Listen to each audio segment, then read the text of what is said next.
मेरे YouTube channel my life my way पर आज आपका मैं फिर से स्वागत करती हूँ। आज हम संधि पढ़ते हैं और इसके उदाहरण, इसके भेदों के साथ उसकी व्याख्या करते चलते हैं। तो सबसे पहले आइए हम देख लेते हैं कि संधि किसे कहते हैं। संधि का अर्थ है मेल या जोड़।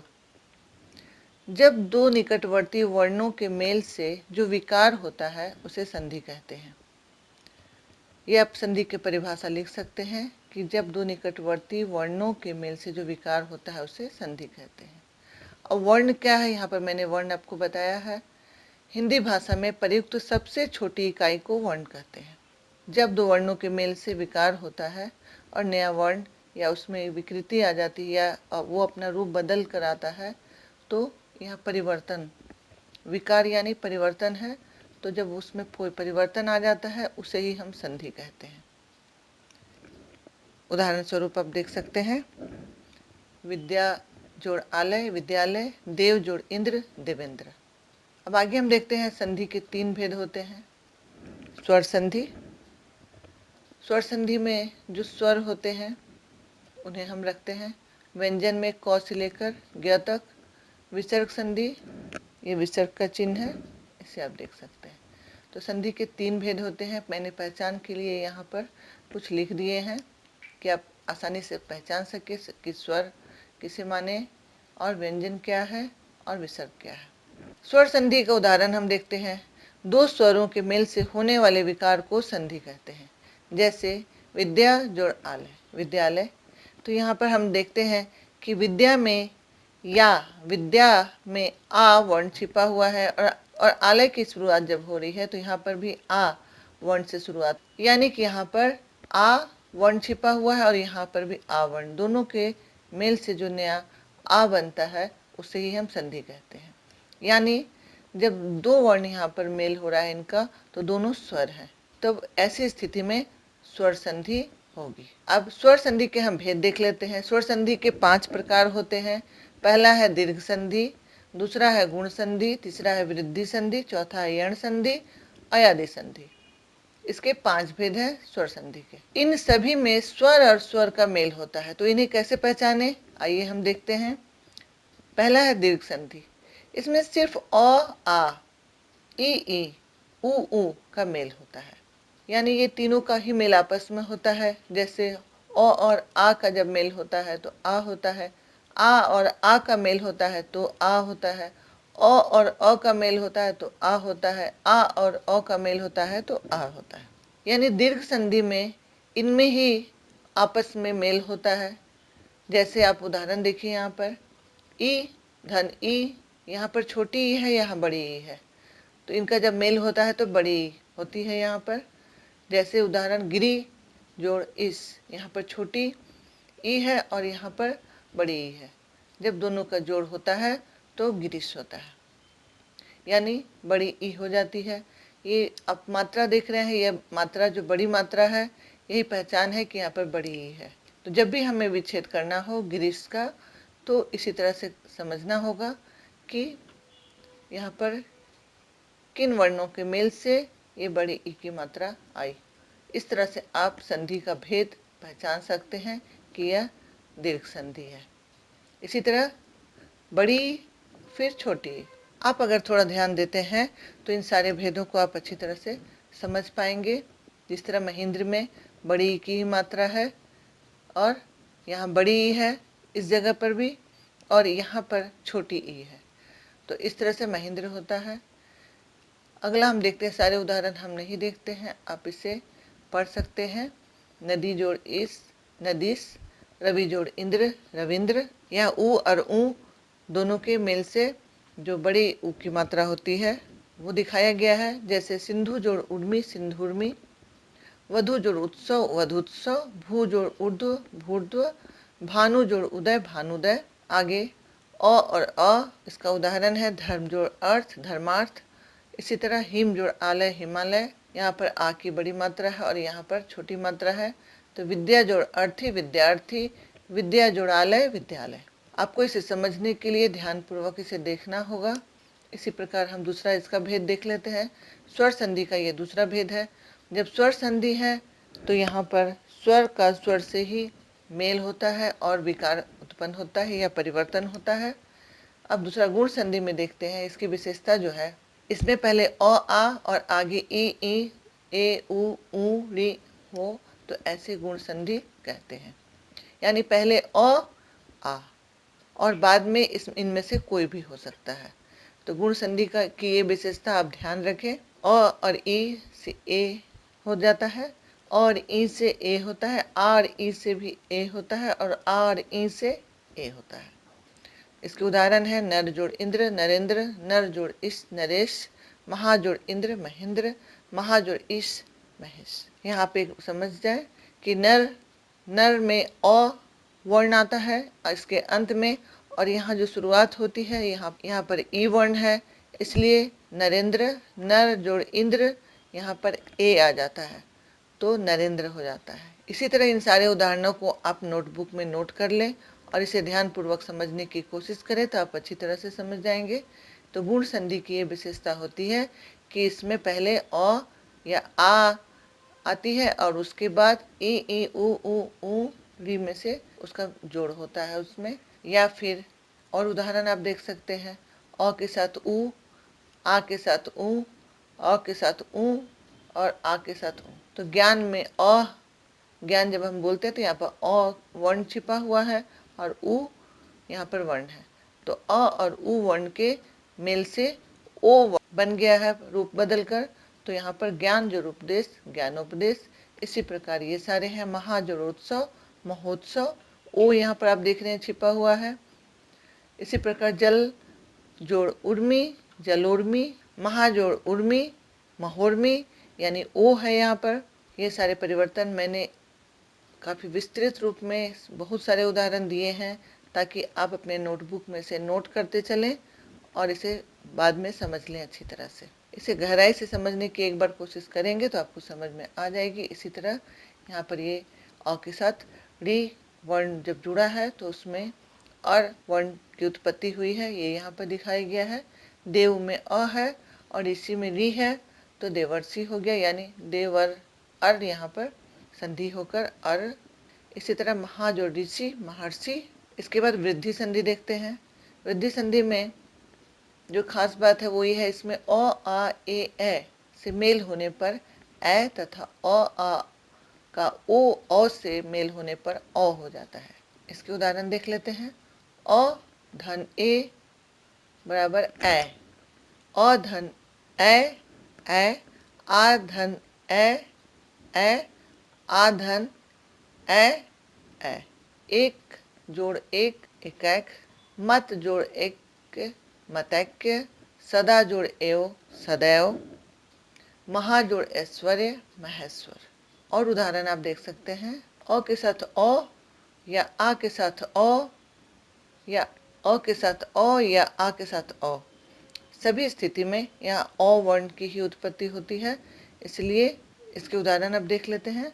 वन धन औषधि वनौषधि, महाधन औषधि महौषधि, परम धन औषध परमौषध, महाधन औषध महौषध। अब यण संधि देख लेते हैं। इसमें ई और ई के आगे कोई असमान स्वर होने पर ई या य हो जाता है।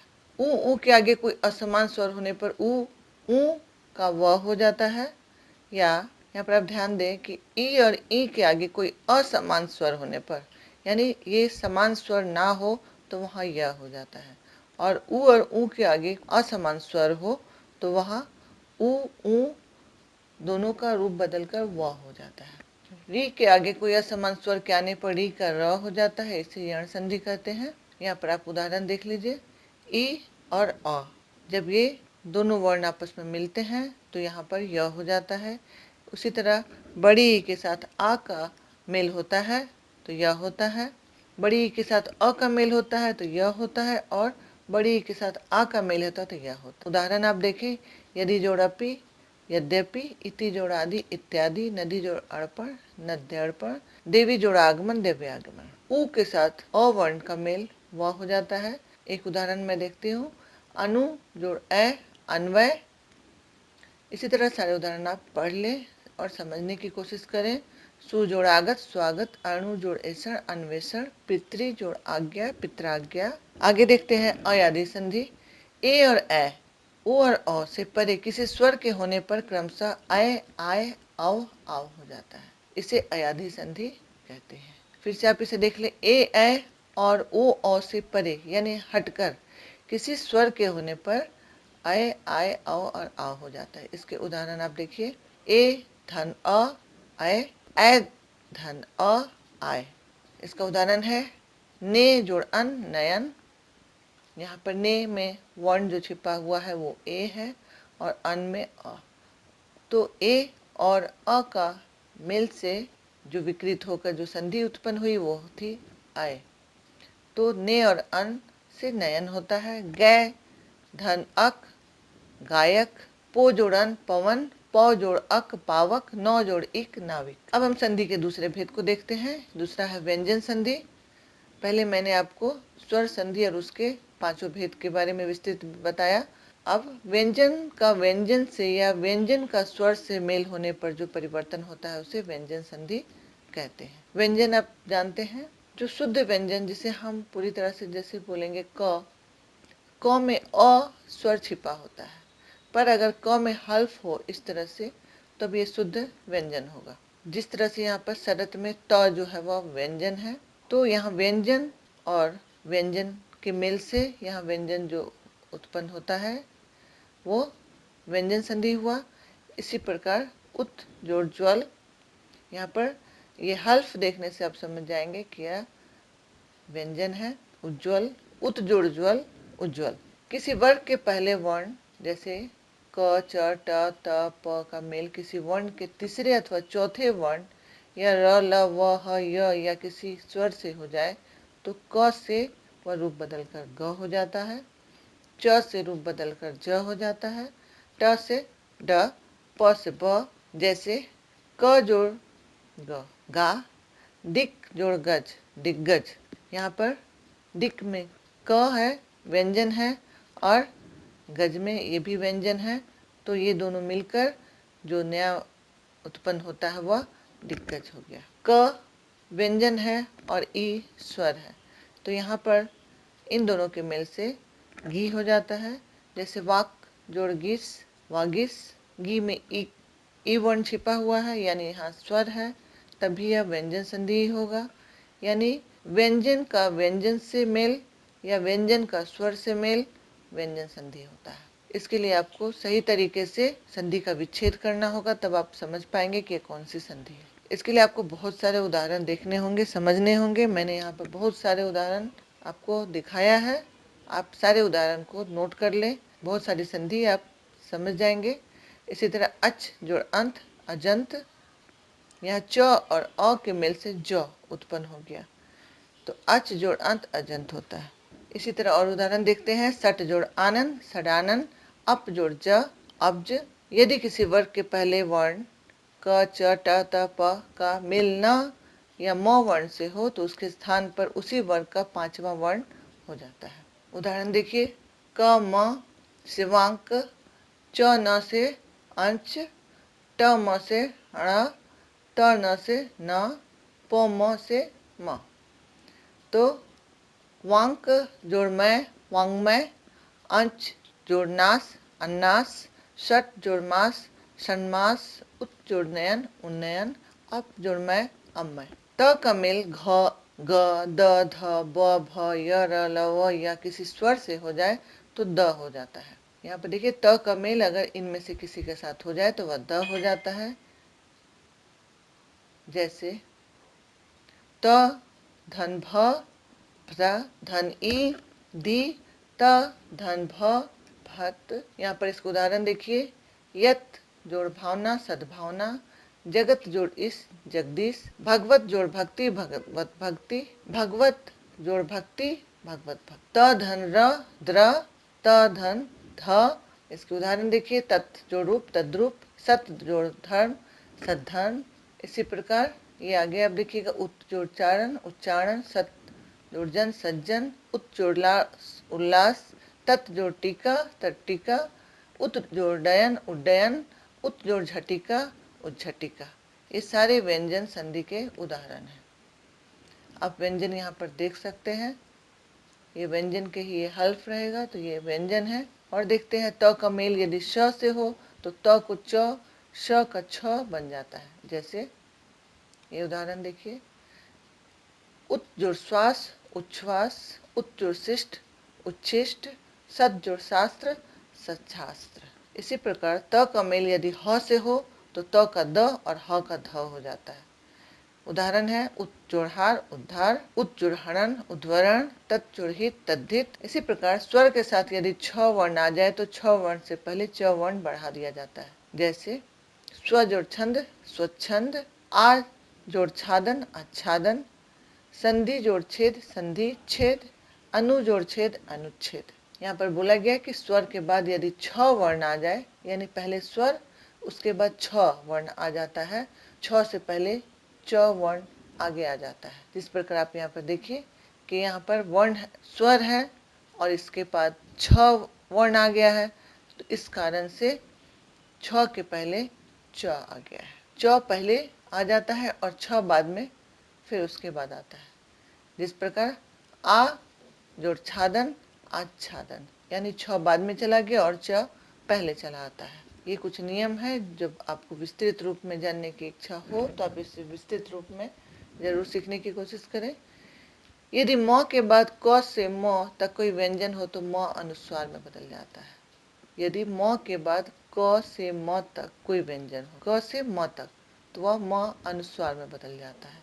जिस प्रकार म के बाद यहाँ पर च है, यानी म तक देखना है तो म धन च यहाँ पर अनुस्वार आ गया।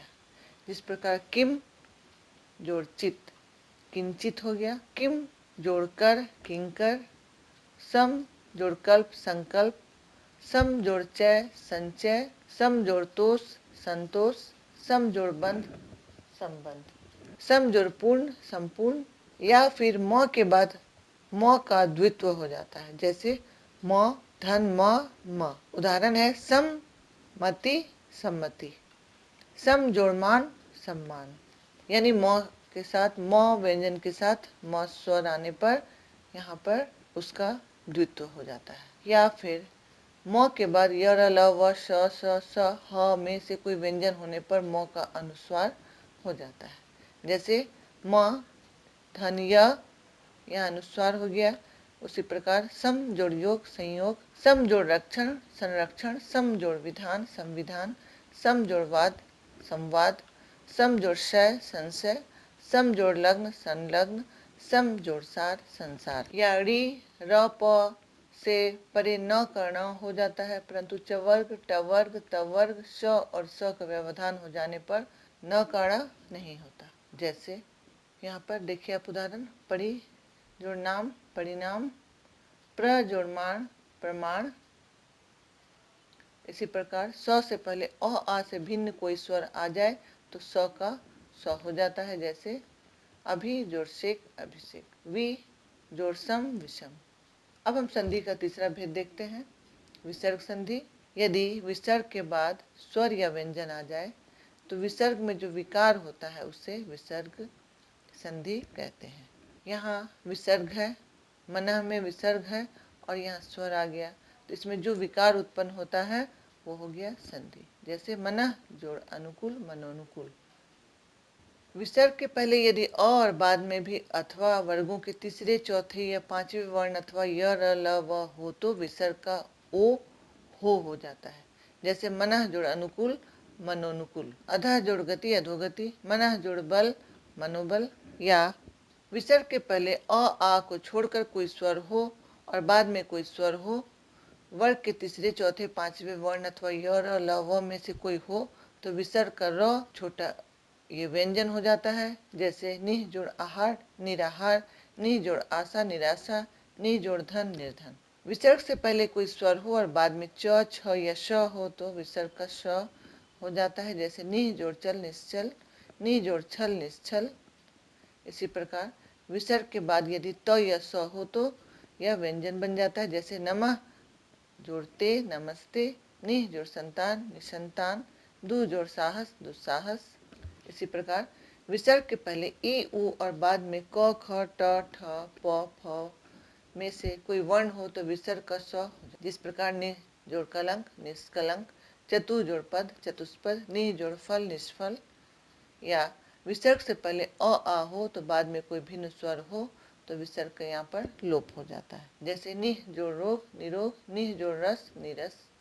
विसर्ग के बाद क ख के बाद क ख अथवा प फ होने पर विसर्ग में कोई परिवर्तन नहीं होता। जैसे अंतः जोड़ करण अंतःकरण आदि। ये थी संधि की विस्तृत जानकारी जो मैंने आपके साथ बांटने की कोशिश की।